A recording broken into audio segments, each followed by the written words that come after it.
Туура тапсаңыз сантиметрди так бирок. Рекламаңыз бекер болот. Чоюп койсоңуз.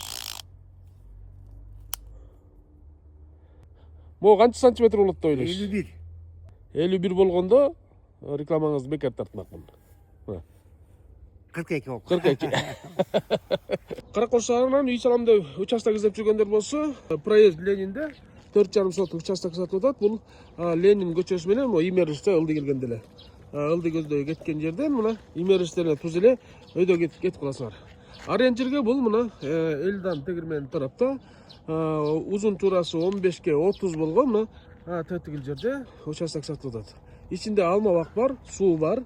Мектеп жакын, бул жерден 102 маршрут тынымсыз өтүп турат. Кызыккандар болсо, мектепке жакын жер, ушундай тынчыраак жерде жашайм дегендер болсо, 4,5 соток участок сатып атат. Баасы канча баасы? Келишим түрдө дейт мына кожоюндар. Кызыккандар төмөндөгү номерге байланышыңыздар.